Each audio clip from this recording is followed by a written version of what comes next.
Televisa presenta.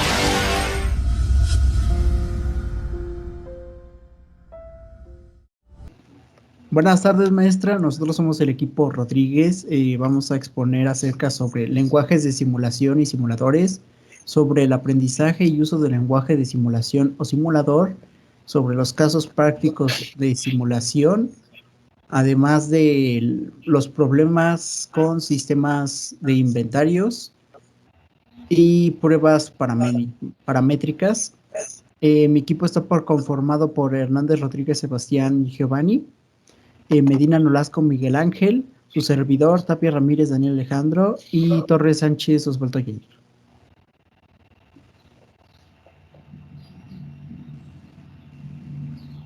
Bueno, como introducción a la simulación y los simuladores, la utilización masiva de las computadoras en, en lo que viene siendo en las fábricas o en la revolución industrial fue lo que más ayudó a comenzar a experimentar con con los propios programas. Un programa de simulación se define a partir de una problemática y una teoría donde se podría resolver, plasmando ecuaciones necesarias, describiendo el resultado, donde hemos modelizado la problemática mediante ecuaciones. Bueno, en lenguaje de simulación y simuladores, la importancia de escribir modelos de simulación en lenguaje de propósitos generales como Fortran radica en si es imprescindible cuando no se dispone de software de simulación o algunos modelos en lenguajes de simulación permiten interfaces con lenguajes generales, específicamente Fortran o ocurre con SLAM 2 o Seaman o GPSS.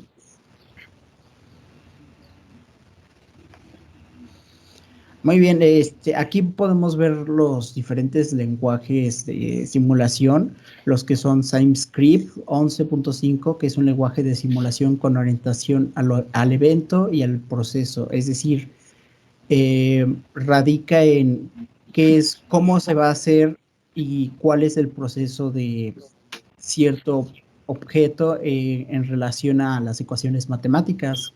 Es híbrido porque posee facilidades para simulación de sistemas discretos y continuos. El SLAM 2 es un lenguaje de simulación por el cual se puede construir modelos con orientación al proceso o al evento. El GPSS es un lenguaje de programación de propósito general de simulación a eventos de manera discreta. Y el Seaman, este lenguaje fue desarrollado, bueno, del Seaman no encontré mucha información más que fue un lenguaje desarrollado por Ceridenos, Pedgen Systems Modeling Corp y Sewicle PA en Estados Unidos. El SimNet es un lenguaje de simulación discreta con enfoque de proceso que usa nodos y ramas de redes para representar el sistema a simular. El de redes es más que nada para simular lo que son las topologías. El ESSL es un lenguaje muy popular en Europa y fue desarrollado en Fortran. Bueno, como conclusión, aquellos cálculos funcionan para tener un uso adecuado de los datos. En cuanto a mostrar simuladamente, los diseñaremos en la realidad. O sea, a fin y a cabo, estos lenguajes nos ayudan a simular de manera más precisa qué elemento se va a hacer con más apegado a la realidad. Para mí el lenguaje Fortran es el que más se ha estado hablando en la mayoría de fuentes de información e incluso es el que la mayoría de lenguajes se basan para poder prosperar en lo suyo.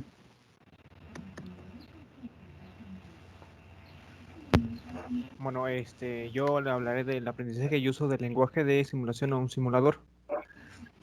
Bueno, esto lo que primero hay que saber que es un lenguaje, que los lenguajes de simulación, que es un software que posee algunas ciertas características para algunas aplicaciones para saber utilizarlas.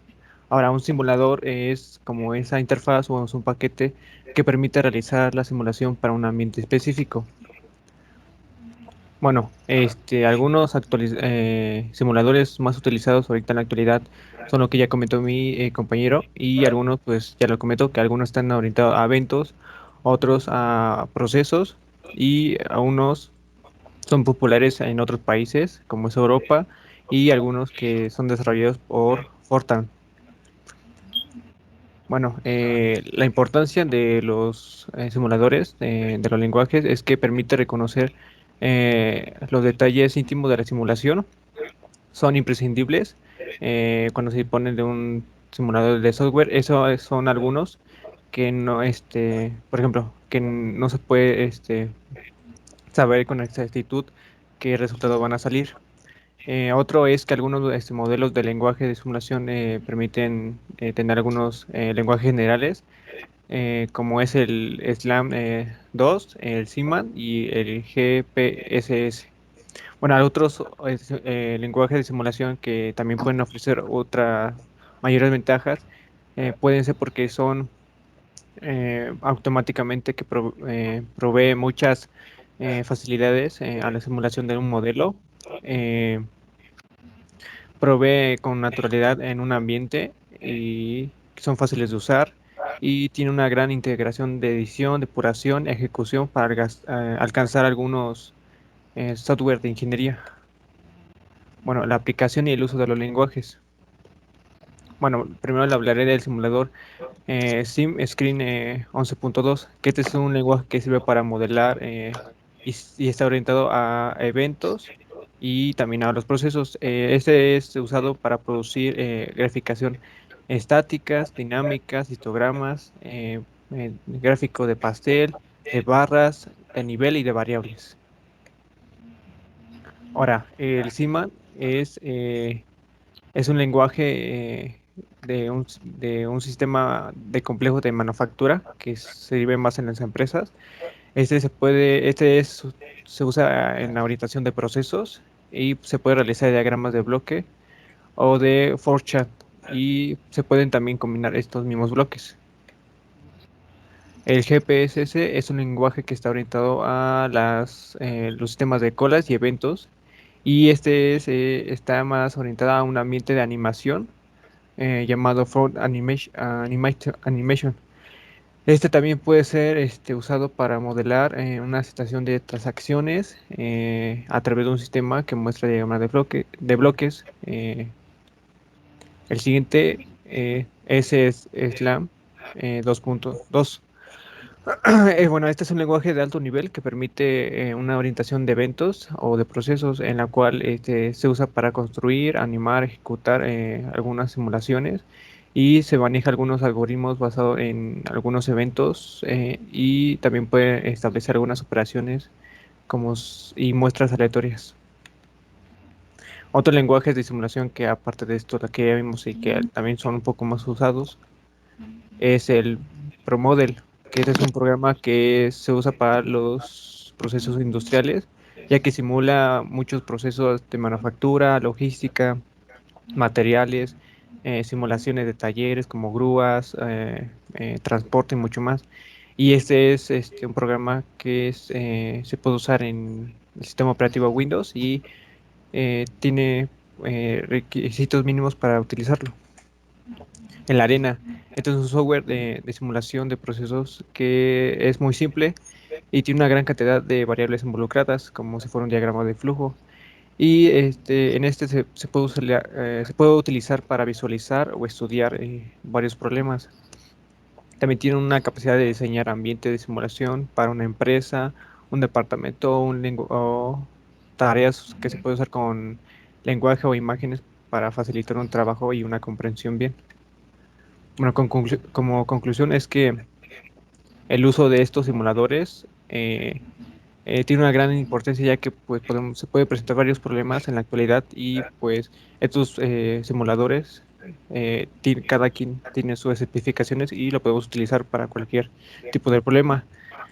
También tenemos que tener en cuenta que algunos procesos, o tenemos que saber algunos de estos lenguajes o tener la idea de cómo son los procesos o los eventos de colas, como en la programación, se ve en esto, y que en la actualidad hay más y mejores ventajas al día de hoy para utilizar estos simuladores, ya que las empresas las utilizan mucho.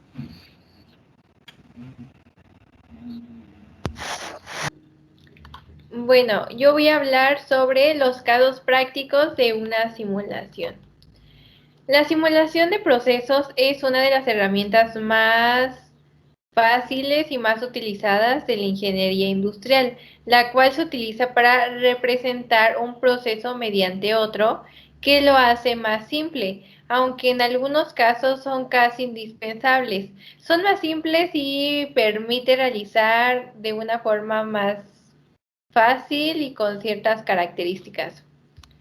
Bueno, por ejemplo, en el tema de los elementos, el método de los elementos finitos, bueno, es una de las más grandes del mercado que han obligado en los últimos años a implementar en las empresas todas aquellas tecnologías para realizar los objetivos, que es diseñar para conseguir una fabricación en un concepto objetivo, diseñar y organizar los servicios y por último diseñar bien la primer interior.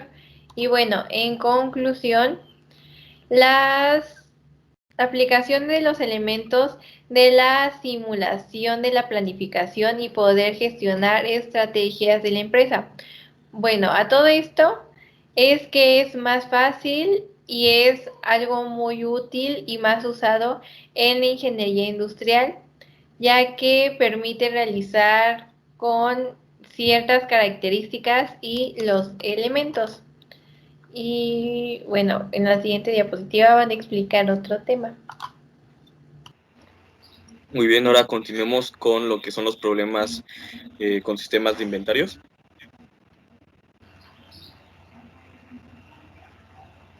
Ok, ahora, un problema de inventario existe cuando es necesario guardar unos bienes físicos o mercancías con el propósito de satisfacer la demanda sobre un horizonte de tiempo especificado, finito o infinito. Esto quiere decir que es conforme a un periodo de tiempo, para hacerlo más entendible. Ahora, un almacenamiento requerirá un capital invertido superior por unidad de tiempo, pero menos concurrencias frecuentes, de escasez y de colocación de pedidos. Y un subalmacenamiento, por otra parte, disminuirá el capital invertido por unidad de tiempo, pero aumentará la frecuencia de los pedidos, así como el tiempo de estar sin mercancía. Estos son dos extremos que nos quieren decir que, por una parte, estamos sobreabastecidos y no va a haber un problema en el sentido de que se quede sin mercancía, pero aún así es costoso, y también el hecho de no tener la mercancía adecuada para poderla proveer a los clientes también es muy costoso. Bueno, aquí tenemos unos tipos de modelos de sistemas de inventarios.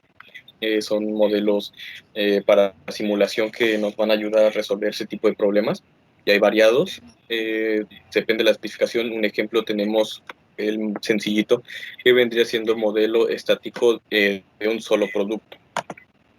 Ok, por ejemplo, en este modelo, el tipo de análisis es solamente se va a tomar en cuenta la cantidad de producto que existe, ¿no? Y no se va a tomar en cuenta el periodo, a lo mejor, de tiempo en sí, porque es una constante en la compra que se va a hacer.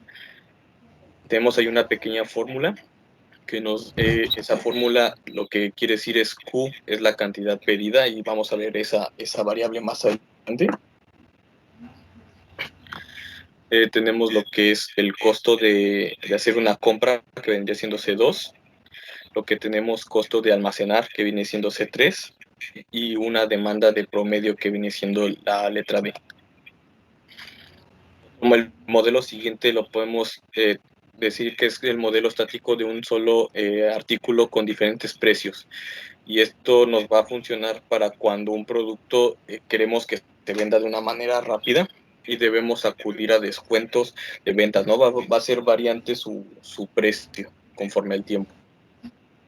Tenemos el modelo estático múltiples artículos con limitaciones en el almacén. Aquí es donde van a estar compitiendo varios productos por un limitado tiempo dentro de lo que viene siendo almacenamiento. Tenemos lo que es el modelo dinámico de CPE, de un solo artículo o N pedidos. En este vamos a tener lo que es la terminación de un programa o una calendarización bueno, para que sea entendible, es como cuando tiene una empresa un producto, ¿no? Dice, este producto, por ejemplo, la nieve, ¿en qué periodo más se vende? ¿En qué demanda está más la salsa? Pues cuando sea temporadas de calor, como vendría siendo primavera o verano, ¿no? Entonces es ahí cuando se podría decir que se puede hacer un reabastecimiento mayor. Modelos probabilísticos. Este es en una representación matemática deducida de un conjunto de supuestos con el doble de propósito de estudiar resultados de un experimento aleatorio y predecir su comportamiento en el futuro. Esto más que nada es para predecir, ¿no? Cuál es la probabilidad de que se requiera reabastecer ciertos productos. Aquí lo tenemos como modelo de revisión continua, y el cual hay que estar calculando constantemente sobre el almacenamiento y el tamaño que se va a requerir. Tenemos el de un solo periodo. Estos modelos ocurren cuando un artículo es ordenado a la vez y únicamente para satisfacer la demanda de un periodo en específico. Y tenemos lo que es la fabricación justo a tiempo, en el cual los materiales van a estar disponibles cuando el cliente requiera los productos en ese momento. No es una gran, no está tan dirigido tanto al almacenamiento. Y bueno, tenemos un ejemplo que vendría siendo en el siguiente diapositivo. Ok, aquí tenemos un ejemplo de inventario y viene siendo que la demanda de un artículo particular es de 18,000 unidades por año. El costo de almacenamiento por unidad del artículo vendría siendo de 1,20 por año, y el costo de ordenar una compra es de 400. El tiempo de anticipación, que es la unidad L, es de 20 días y el costo de unidad es de 1, y supone que un año son 250 días. Aquí estamos contando que un año es 250 días para este problema, ¿no? Entonces hay que determinar la cantidad a pedir, que es la siguiente, y habíamos comentado que Q es la cantidad que se pide. Entonces aquí tenemos la fórmula que vimos al inicio y ahí nos dice cuántas unidades es lo que se va a pedir. El intervalo de los periodos, tenemos ahí cuántos días, y la demanda diaria se saca con la siguiente forma. La demanda es de 18 unidades por año y un año es igual a 150 días. Por lo tanto, la demanda es de 72 unidades por día.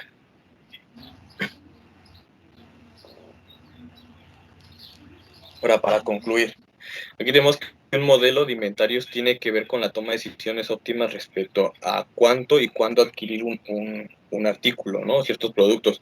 Existe una variedad de modelos, como lo podemos observar. En este caso, contamos 8 modelos y que tienen que ver con diferentes situaciones de inventario, incluyendo diferentes hipótesis respecto a los parámetros de costo, la naturaleza determinista en oposición a la probabilística de la demanda de los pedidos pendientes o de la demora de las entregas a tiempo para iniciar una actividad. Y sí es lo que observamos, que se ponen diferentes escenarios, algunos ignorando variables como por ejemplo de qué tanta del espacio que se requiere, ¿no? Los periodos en los que se tiene mayor o menor demanda, sino lo que se necesita sacar simplemente por día. Bueno, ahora continuemos al siguiente tema.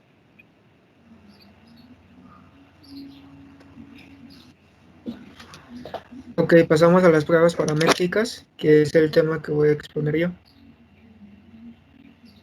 Bueno, ¿qué son las pruebas paramétricas? Es una herramienta estadística que se utiliza para el análisis de los factores de la población. Esta muestra se debe de cumplir ciertos requisitos, como el tamaño, ya que mientras sea más grande, más exacto será el cálculo. Y este método requiere que se especifique la forma de distribución de la población materna estudiada.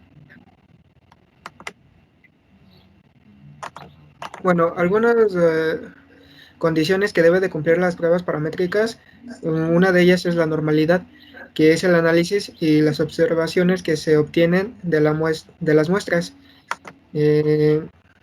Para esto se debe realizar pruebas de bondad de ajuste, donde se describen qué tan adaptadas se encuentran las observaciones y cómo discrepan de los valores esperados. Otra condición que debe de cumplir se le conoce con el nombre de homocedasticidad. Esto se refiere a que los grupos deben presentar variables uniformes. Esto quiere decir que sean homogéneas. No debe de haber un dato mayor más alto que otro.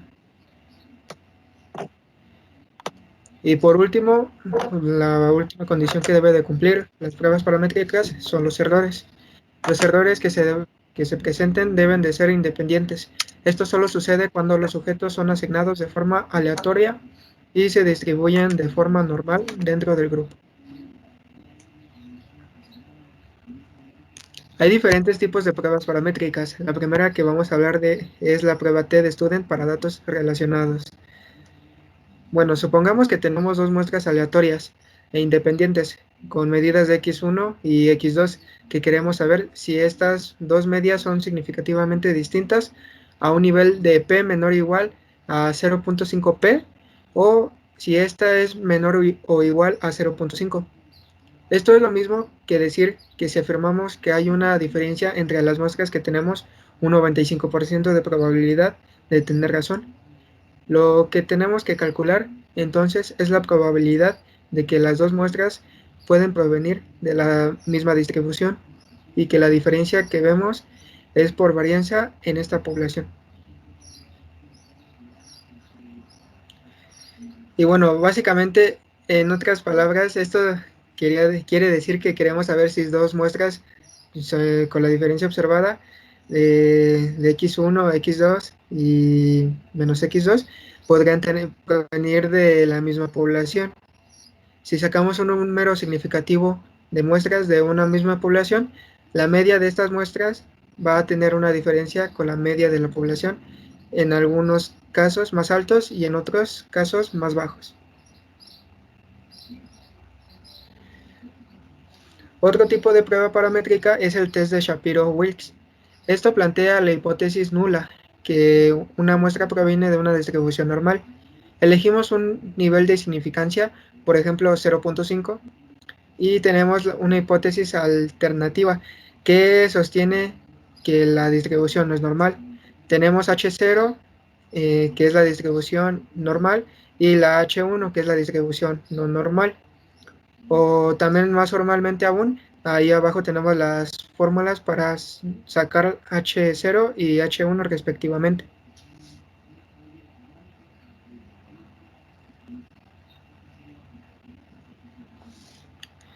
Otro tipo de prueba paramétrica es la prueba de Fisher.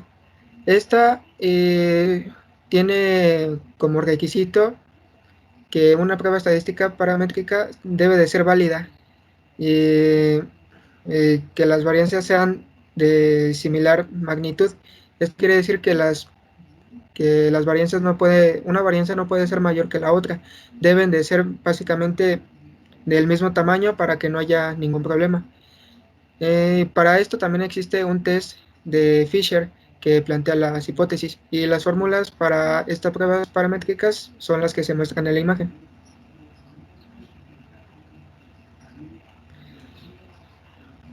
Otra prueba paramétrica sería la prueba de valor Z de la distribución normal.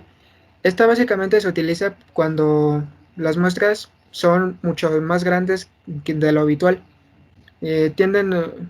Y no, a diferencia de otras pruebas paramétricas, estas no usan una distribución de tipo T. Aparte de eso, su concepto y mecánica es similar a la de la prueba T, aunque no es la misma, sí es un poco similar. Pueden aplicarse cuando las muestras tienen más de 30 n y n sea mayor a este valor 30. Observaciones y la principal diferencia de que es capaz de detectar diferencias más pequeñas en los datos, lo que reduce el riesgo de un error tipo 2.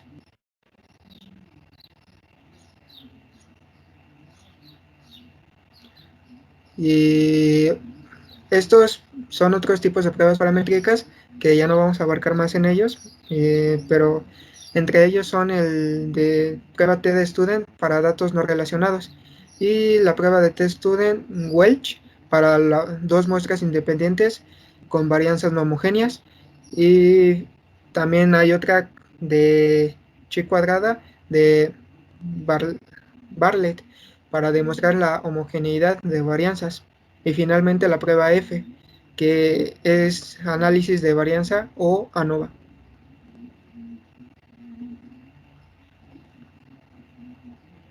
Y bueno, como conclusiones, las pruebas paramétricas son eficientes en las pruebas.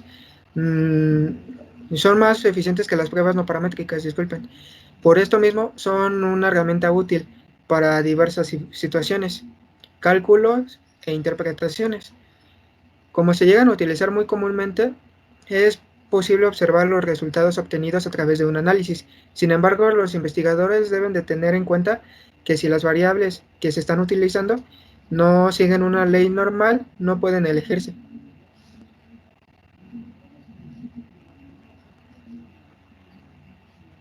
Y bueno, finalmente aquí tenemos nuestras bibliografías que hemos utilizado.